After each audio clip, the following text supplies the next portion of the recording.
السلام علیکم۔ اچھا، کوئی مجھے بندہ بتا سکتا ہے کہ دنیا کا مشکل ترین کام کون سا ہے؟ جلدی جلدی بولے۔ کیا؟ فارغ رہنا۔ آپ بتائیں جی۔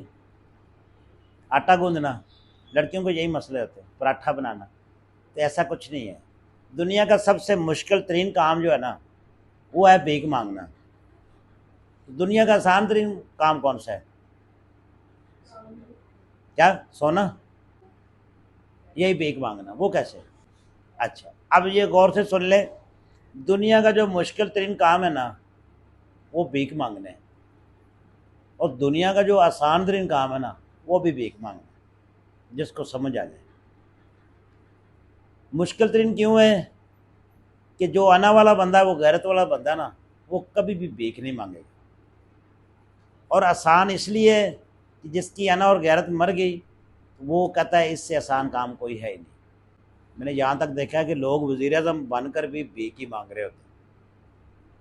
تو ایک وہ کوئی بادشاہ تھا، وہ گھوڑے پہ جا رہا تھا۔ آپ کو پتہ ہے پرانے دور میں یہ پروٹوکول والی گاڑیاں نہیں ہوتی، گھوڑے ہوتے تھے، ساتھ وہ فوج اور دستے، اور بڑا پروٹوکول سے جا رہا تھا۔ اس نے راستے میں دیکھا کوئی عورت بھیک مانگ رہی تھی، وہ بہت خوبصورت۔ یہ بادشاہوں کی کہانیاں تو آپ نے جو آپ کو مطالعہ پاکستان میں پڑھایا رہتا ہے، یہ بہت کم پڑھایا رہتا ہے۔ ان کی کہانیاں جو ہیں بڑی شاندار اور بڑی مزیدار ہوتی ہیں۔ تو بادشاہ نے کہا کہ گھوڑا جا کر روکا، ادھر فوج رک گئی۔ اس نے کہا اس لڑکی کو بلا کر لاؤ۔ لڑکی کو بلا کر لے آئے۔ اس نے کہا کہ میں آپ سے شادی کرنا چاہتا ہوں۔ اس لڑکی نے کہا میں شادی نہیں کروں گی۔ خیر بادشاہ تھا، اس کا ہوگا، اس نے کہا اس کو اٹھاؤ، اٹھا کے لے آؤ، محل میں لے آؤ۔ خیر وہ لڑکی کو اٹھا کر لے آئے محل میں، بادشاہ کو پیش کر دیا۔ بادشاہ نے کہا بھائی شادی کرو۔ اس نے کہا میں نہیں کرتی۔ اس نے کہا میں سر قلم کروا دوں۔ اس نے کہا جو مرضی کرا لو، شادی میں نے نہیں کرنی۔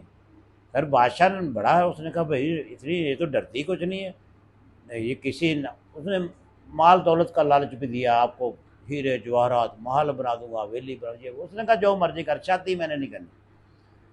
خیر وہ کرتے کراتے نا بحث مباحثے میں، تو ایک لڑکی نے شرط رکھ دی۔ اس نے کہا میری ایک شرط ہے، اگر وہ آپ پوری کرو گے تو میں شادی کر لوں گی، اگر وہ پوری نہیں کرو گے میں شادی نہیں کروں گی۔ بادشاہ نے وہ کہا، بول بادشاہ نے کہا پتہ نہیں کیا کچھ مانگے گی، کوئی سلطنت مانگ لے گی، کوئی اور ہیرے جواہرات۔ اس نے کہا مانگ کیا مانگتی؟ اس نے کہا بادشاہ سلامت، ایک ہفتہ مجھے نا بھیک مانگ کے آپ نے کھلانا ہے، اس کے بعد میں شادی کر لوں۔ بادشاہ پہلے تو ہچکچایا، پھر اس نے کہا کہ اب مجبور ہو گیا تھا، کیونکہ زیادہ دھمکی یہی ہوتی نا، سر اتار دوں گا۔ جب اس نے کہا اتار دو، ابھی اتار دو، دیر کیوں کرتے ہو؟ تو وہ اتنی نڈر لڑکی تھی، بہادر تھی۔ خیر بادشاہ جو تھا نا، اس کو ایگری ہونا پڑا۔ بادشاہ نے بھیس بدلا، کسی ساتھ والی ریاست میں چلا گیا، بھیک بھوک مانگنی شروع کر دی۔ وہ چولے شولے پہن لیے، کاسے کوسے پہن لیے۔ تو وہ بھیک مانگ کے نا، اس نے ایک ہفتہ بھیک مانگی۔ اس کے بعد آ گیا جی، لڑکی جو تھی اس کے پاس گیا۔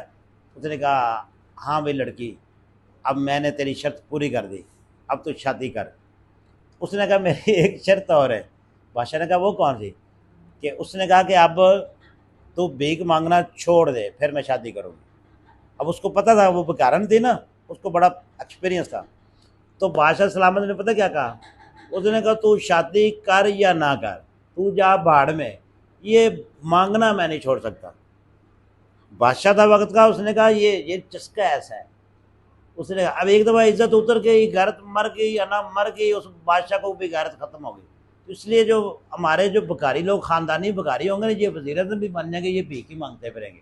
آپ دیکھ لیں، آپ ریکارڈ دیکھ لیں، آپ پاکستان کا ریکارڈ دیکھ لیں۔ اس لیے دنیا کا مشکل ترین کام بھی بھیک مانگنا ہے، اور دنیا کا آسان ترین کام بھی بھیک مانگنا ہے۔